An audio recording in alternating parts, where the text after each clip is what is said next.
Hey, girl. You know what part of my job no one prepares you for? Waking up and Pat just being in your house, just ready to go. And you're like, did you forget something last time you were here? Or do you need a place to stay? I live in the pool. A squatter in my home. And the best part about when I forget we're recording or I schedule my dyslexia. Do I even have dyslexia? There's a point where There got to be another name for what you have. It's got intentional dyslexia and the inability to be accountable for what do we have, 350 episodes? Like the fact that I'm blindsided every week. Again. Like, wait, whoa, guys. Overkill. The best is like, I realize I'm the person I want to be when I am trying to manage being late or missing something. I become like an amazing host. Like, is there anything you want to eat? Come look at the fish tank. We've got frogs in the fish tank. Let's go look at these frogs. Should we I'm Googling, like, should we pick them up? Do you want to hold a frog? I'm trying to entertain Pat to like fix the damage that has been done from being an hour late. I'm surprised you don't have a collapsed submersible in your fish tank. Is the collapsed submersible? Oh, what was that called? Yeah. What was it called? The Ocean Gate. Sequest. I guess I'm just realizing that human stupidity is so important to human intelligence. Like, what did the government get away with that week that we were all obsessed with the submersible imploding? I mean, they'll take any cover they can get. Is that how someone becomes a billionaire? They're like, we'll give you $1 billion right now. But in 20 years, on August 13th, we're going to need you to go down in a moon bounce down to the bottom of the ocean and probably most likely perish because we are operating it from a Game Boy. We'll call you off the bench. But you'll be a billionaire till then. Yeah. Like, just the Darwinism of being rich is so fascinating to me. When I went to the Grand Tetons, which means big boobs, by the way. Fine. And we're about at Disney's castles. And in Wyoming, everything you point to that's beautiful, there's this guide. I don't know if it's all of them, but the one that I had, I highly recommend. He will tell you who died on it. We were on the Snake River, whatever that river is, just doing like little tour. And I was like, oh God, that's such a beautiful little, it wasn't an island, but it was within the river. And I was like, should we go over there and just have a picnic, make content, and make a boomerang. And he's like, oh, I wouldn't go over there. We found a dead bear over there the other day. And I was like, oh man. Oh, and everyone's like, ah. And then he took a beat. This is like me. I was like, you got something else, don't you? You have something else. Like, you got to say it. You're going to say it. So he's like, you know how moose kill bears? I was like, let's go. He goes, once they know they're being hunted or tracked, their behavior doesn't change at all. They'll just slowly graze up into an area where there's a cliff. This goes on over days. They don't let the bear know that they know. And then they get to the cliff and they wait till the bear charges them. And then they just move out of the way and let the bear go, wee. And if they don't have that opportunity, they don't have a cliff close by, for example, they will wait for the bear to charge them. They turn their caboose towards the bear, put their leg out, and the bear breaks its neck on its foot. So that's what happened in this particular instance. And it became the most important story of my life. Everything changed after that. I was like, I went from, I'm gonna seek justice out on this person and they're gonna understand, to come at me. Yeah. Come on. And at the last minute, donkey kick. Use their force against them. Judo. Yeah. You know what's really, sorry, I'm just all over the place today. Major stream of consciousness.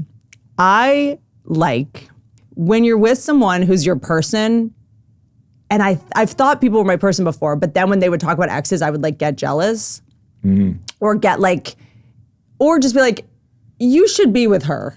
Not even in a jealous way. I'm pretty big on just going if this bothers me about you, there's someone out there that it doesn't bother. and that person's perfect for you. I've never been like, you're a narcissist, and if you are the person I wrote in my journal I wanted when I was 12, you're mentally ill. Like I'm always just like, there's someone out there who the thing that annoys me the most about you will be their favorite thing. Go find. There's a girl in a tube top somewhere with a Marilyn Monroe tattoo. Hopefully. And a quote by Marilyn Monroe that wasn't her, that is on her rib cage, that will think this is funny. You know, that you collect snakes or whatever. Actually, I love snakes. That you have ferrets, whatever. And so Chris said something that my new favorite comedy is him explaining like how he tried to make relationships work before we started dating. And like how he couldn't, like, or how something wouldn't work. And he's like, yeah, like the things he makes shoes, you know, he has a shoe line because he's a skateboarder. And so he's pretty snobby about shoes. Like sometimes I'll wear shoes and he's like, all right, bargain bin. He's like, okay, dress barn.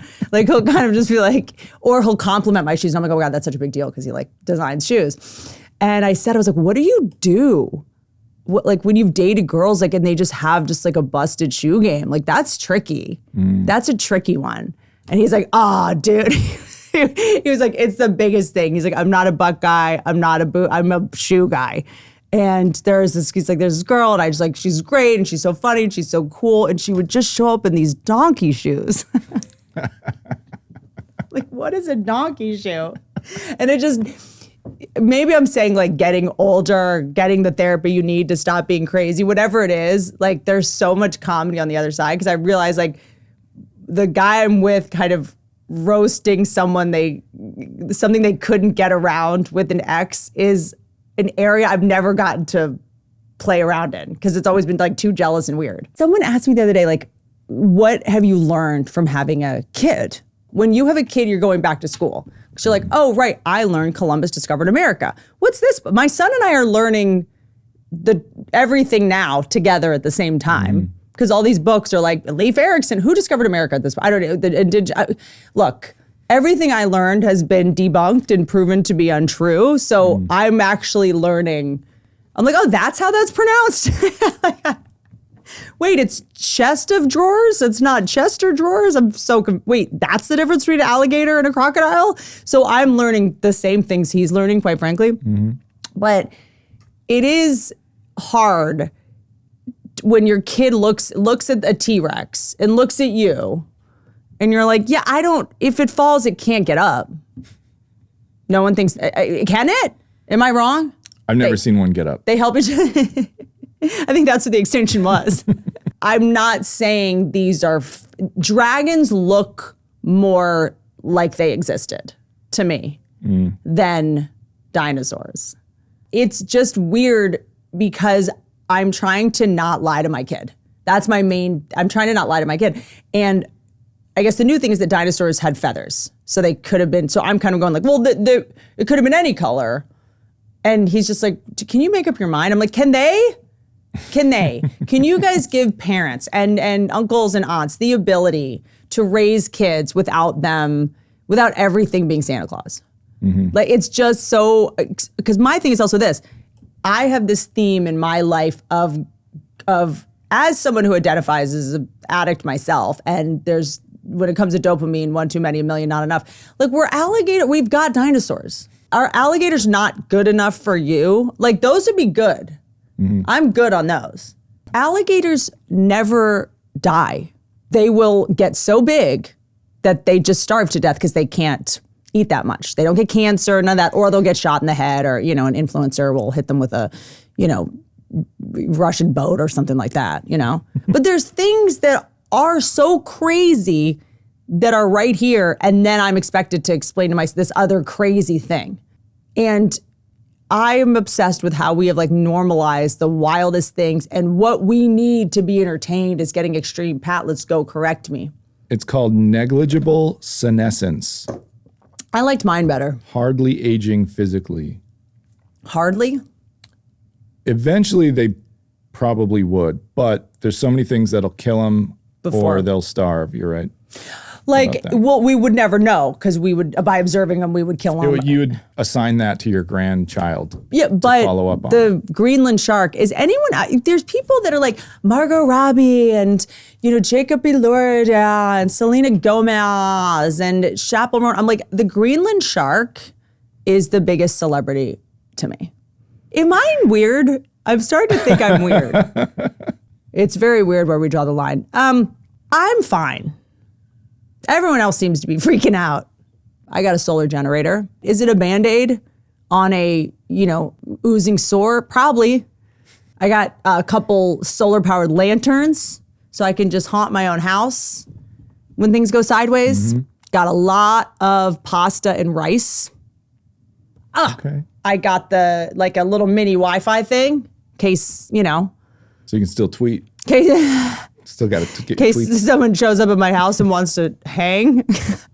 Did you see that, I don't know if this is true or not, that in this current war, one side, I'm not going to get specific, but you can guess, did a long game of embedding dentists into the enemy and for 10 years putting chips in their teeth to locate them? So look, did humanity just create its own extinction event? It's possible. I think we are definitely the only species that build cages for ourselves, built a bomb to kill us. I don't feel like any other species is creating environments, conducive to their imminent extinction. But I took a couple days off from Googling the sharks eating the Wi-Fi cables down to the bottom of the ocean. And I think I deserve, frankly, a trophy for that. I was reading about the nuclear waste situation this week. No one cares about waste because you're like, it's over. Mm-hmm. Except Tony Hinchcliffe. That joke really was the waste joke heard around the world, the trash island or whatever. Dude, remember the movie Sex, Lies, and Videotape? Mm. Andie MacDowell's character, she's in therapy saying where does all the trash go? I don't know if I care about trash because of that movie. Who knows? But nuclear waste is a whole other can, dude. And I know you can't take this on, okay? But we should talk a little bit about nuclear waste management. Since I learned about this, I truly look like Steve Buscemi. I have not slept in weeks. You know how you're lying in bed at 2 a.m. and then you're convinced you left something. You're or you leave your house and you're my curling iron's on. Or did I close the fridge door? Something like that. Imagine that feeling, all right? Instead of maybe burning down your home. And the question is did we dispose of radioactive material that stays deadly for 10,000 years properly? Oh, the guy that did it is, he had a heart attack on a hike. The last 4 guys that were responsible for that. Whose job is it to dispose of this radioactive material? I know, why aren't guys only talking about this? I mean, I feel that should be the number one job requirement when you get hired to handle the nuclear waste is so do you think you'll forget about it? There's too much to take on. And I like to, on this podcast, take things off your plate you don't need to worry about and put things on your plate you should worry about. People are very obsessed with privacy. I get it. I cheated in my 20s. I Google things I'm not proud of, but that ship it sailed. I don't know what to tell you. What's the worst case scenario here? You could probably die within a month or so. You could have your offspring would be mutated. So it extends our life. Anybody who touches you after you're contaminated will probably get the same results. Yucca Mountain is a place. The government has spent over $15 billion of our money on a nuclear repository in Nevada. Always Nevada. Always. Where there's no water to put out a fire if one happened. Always Nevada. $15 billion. It's just a hole that doesn't exist. We've created the world's most expensive theoretical grave. It's like paying for a funeral for someone who's still alive, except the someone is radioactive waste. This is why we need longevities. I'm always why do we need to live forever? There's certain people that need to stick the landing on the gig. There has to be hey, you're responsible for this hole that we're digging in Nevada, which may or may not have been for this nuclear waste, let's be honest. I'm sure it's been very productive for the people that are behind it. Fine. They can't even agree on how to warn future civilizations about the site, which is so funny. Scientists have proposed creating genetically modified cats that glow different colors near radiation. Which, by the way, I like this. I like it. I'm on board. That to me is what was missing from cats, them being neon. I realized that the fish that we have in the aquarium, the fish guy, Brian, casually threw out, they're like neon fish. I thought we had a saltwater tank. And he's like, oh no, this is freshwater. And I was like, oh, those are like neon green fish. He's like, oh yeah, they injected spray paint into them in the 70s. And now they're neon. Humans are wild. Someone was just injecting, like grinding up a highlighter and just injecting it into fish until they were all neon. You know the cats, they let out 120 cats every night at Disneyland to handle the rat problem. I feel like cats are very underused. You know pigeons are better at reading radiation than humans. You know what we're missing in our healthcare system? Birds. You know what we're missing in our nuclear waste management? Vermin. We need to stop using humans because they want to go home. Cats don't go home. Pigeons don't need to get out of there to get to the stepdad's, adult circumcision party. They're always on the clock. We have got to stop allowing humans to be responsible for humans staying alive. Cats owe us, right? Pigeons can't buy bagels, so you have no leverage over humans. Humans have if a human doesn't care if they get fired, what's the point of you being the CEO? They are the CEO. They make more decisions than you do, quite frankly. There's something very hopeful about this too. We go like, humans are stupid. There's something hopeful about it, like someone else will figure that out. We vacillate back and forth between this next generation of 20-year-olds are the dumbest people alive, and they'll fix it. They'll fix this. 20-year-olds, they're idiots that can't function. They'll handle the nuclear waste issue. We go back and forth of whether we think that they are like Mensa or whether they're like cannot function. Glow-in-the-dark cats managing nuclear waste is honestly a future I can get behind. Right? As long as we make it funny and cute, I'm in. There's something else they're trying to do. It's called atomic priesthood. A religious orders whose sole purpose is maintaining oral traditions about dangerous nuclear sites for 10,000 years. Great. 10,000 years of a podcasting. You're pitching another podcast at this point. Cool. We cannot maintain consistent Wi-Fi password for 10 days. But yeah, please, let's create let's create a bunch of guys sitting around arguing. Like, guys can't tell stories or talk. This is a bad idea. Guys, like, you can't get a bunch of guys in a room and be like, all right, we're gonna share AA for nuclear secrets. They need like a Star Wars level fandom about nuclear waste. That's it. To perpetuate the info. This needs to be a Comic-Con or Ren Fair or something. You have to trick people into thinking they're saving the world, and the trick is that they are. Or that they're the best at knowing all the factoids about you gotta go like, waste. hey, you guys were doing this cosplay thing. Yeah. We're like LARPing, where there's like this nuclear waste in a hole in Nevada, but you're the only person that knows. And you have to make sure the next 10,000 years are. And they think it's Dungeons and Dragons, but it's real. Yeah, yeah. Like if Dungeons and Dragons was this information, it would sustain. When they say that they're talking about starting religions around it, like that might work for a long time. But as we can see with actual world religions right now, 10,000 years is a long time to keep it up before people start calling bullshit. Yeah. Oh, then it has to stay in the family. It has to be a family affair. Their religion could be built around the idea of keeping these sites sacred or whatever. But 10,000 years from now, when it's still a death trap, they might not think like, oh, well, that's just what they've been saying. It's not really that. Argue that that's what the pyramids are. Well, so that's another point. Like, those are obviously important locations. And for anybody tourism knows, maybe they're full of nuclear waste. And we're just exploring them because, oh, well, that's just an old religion. Because you also can't get... It's a dead religion. You can't get people to not go. You have to go, come and explore the tombs, but you're walking around on nuclear waste And they can't tell you to stay away. Yes. They have to say come, and it's the thing you don't think it is. Yeah. Is that kind of like the Grand Canyon? It's like, come see it. We have nothing to hide. You'd have to say come tour it, or else there would be more people trying to get in than actually tour it if it was open. Well, they're missing the safety element of avoiding it. Like a lot of the pyramids were designed to keep people out. The pyramids were designed to keep people out. So like if you need to put something underground for 10,000 years and make sure that nobody goes in there, you're going to make it weird and scary and religious and bizarre and all that, because it's really important that nobody goes in there. But 10,000 years later, most people are going to be like, oh, that's just some dead story that they've been telling forever. Let's go explore. And they're going to go right into nuclear waste.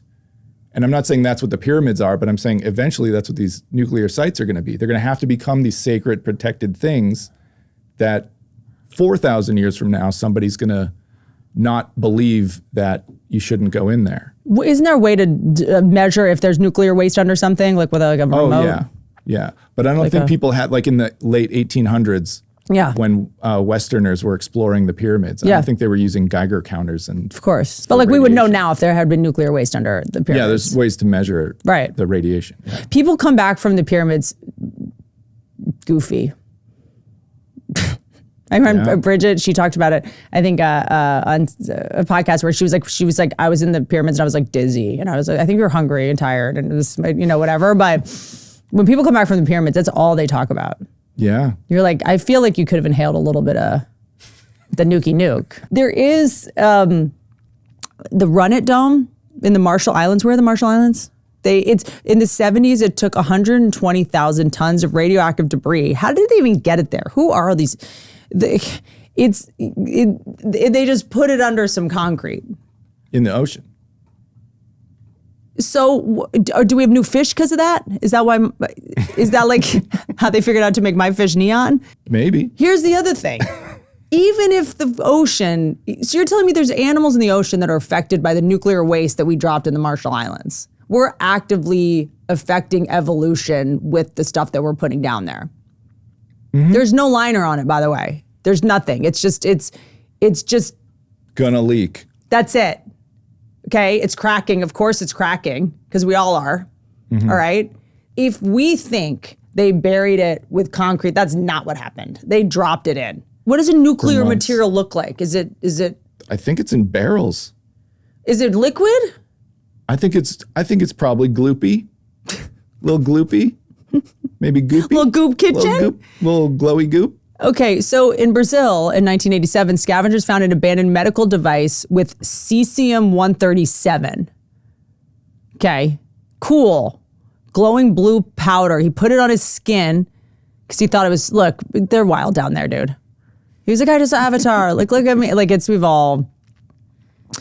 And 4 people died. Hundreds were contaminated, all because he found this radioactive material, decided to use it as like body glitter. He was a raver. Dude, punk rock. Honestly, if this is the way to go, if you're going to go. But this is like humanity in a nutshell. It's like you see a barrel. If I saw a barrel that had like a skull and crossbones that said like poison, I'd be like, dude, let's shoot a video. Yeah, let's get some of that on me.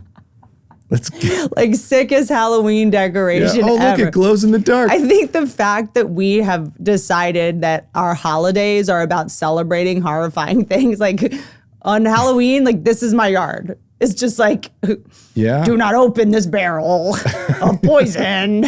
And then we see one in the wild and we're like, wow. Are we just going to start finding things? Taiwan in 1982, radioactive steel got mixed into construction materials. 1,700 apartments became contaminated. People live in radioactive buildings for decades, not knowing it. Here's the one thing is I am excited.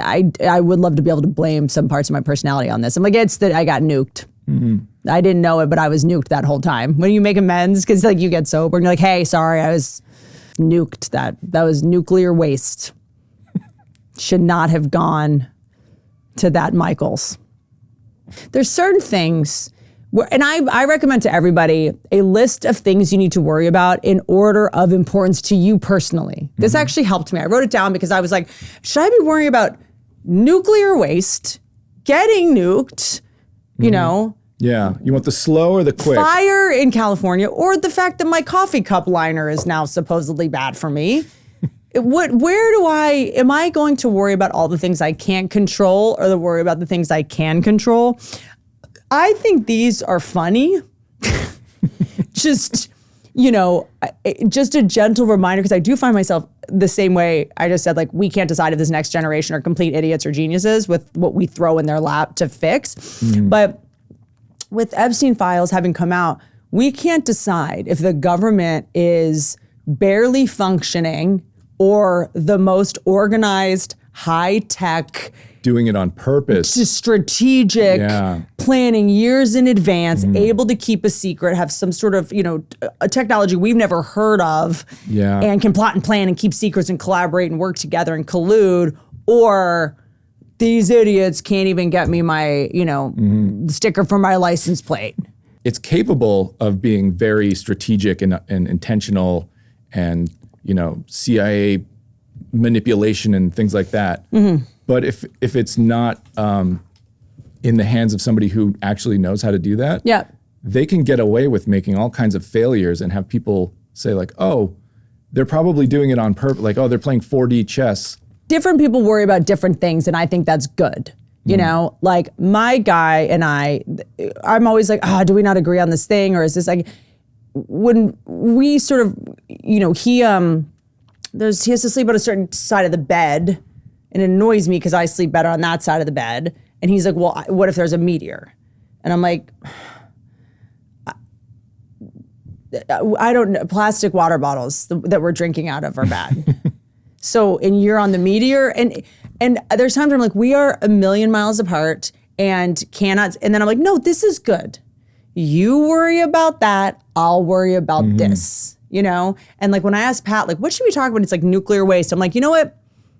This is, you take this one. I'm going to sit this one out unless you tell me I need to worry about it. And I'm going to start figuring out if I can wear deodorant again. Am I allowed to wear deodorant? Is there one out that isn't going to kill me? Can I hold the phone to my head? I can't stop button the new AirPods. Which AirPods are not making my brain a cancer casserole? I'm... To support the electricity needs of all these AI data centers, that's bad. There's going to need to be a nuclear power plant in every city. But nuclear energy, I thought, is good. Well, yeah, but then you have to get rid of the waste at some point. If you told this to Chris, he would lose his mind. And I'm like, but you won't clean out your car. Oh, yeah. You won't get the trash out of your car. But you're obsessed about the nuclear waste and how to get that into some kind of... When I frame my filthy car against how it affects society, it's really easy to say it. But you're like, I don't have time to clean up my car. I got to worry about this nuclear waste, this other trash. But he'll fold his trash. Like, he'll fold up the trash and make it nice. And the amount of time he makes the trash nice in the car, he could have just thrown it away. I'm like, I don't... But that doesn't serve the emotional need of keeping the being junk. Single forever. I don't have to understand. We're just going to pick different things to worry about. And I believe, in summation, this episode is about you get to choose what you want to worry about. And other people don't get to think you're dumb or ignorant because you're not worrying about the same thing they're worrying about. Because when you're like, I don't know if this is, tap water this, and someone's like, that. But what about? Yeah. What about the bees? We can't all do the bees. Oh my God, the Starbucks cup. So I just looked over at the Starbucks cup. You know how sometimes they'll write messages on or like something on your cup? This says yum, exclamation mark. From this angle, I thought it said grow up. Because the smiley face, it just for a second, that looked like a G. And I thought it said grow up. And I was like, that is so funny. They could write whatever they want. To write on like a caramel macchiato frap, like grow up, is so funny. Yeah. Like, hey, buddy, grow up. Yeah. Don't order this ever again. This is just a comment on the drink person pairing. That is so funny. All right, I am going to be performing in your city soon, Philadelphia. I'm going to be there, Miller Theater, April 3rd. And then I'm going to be in Oklahoma City. I'm coming to Jacksonville, Florida, Gosh, so many. Arkansas. Am I missing other places? I've done so many. Cities. I've been having the best time on tour. Just FYI, it's so fun. The worse things get out there, the more fun it gets. Doing stand up, because people are like, we need that. Like they're like, we're here to laugh. Okay, I'll stop talking about nuclear waste and start talking about abused elephants. Don't ride elephants. Love y'all.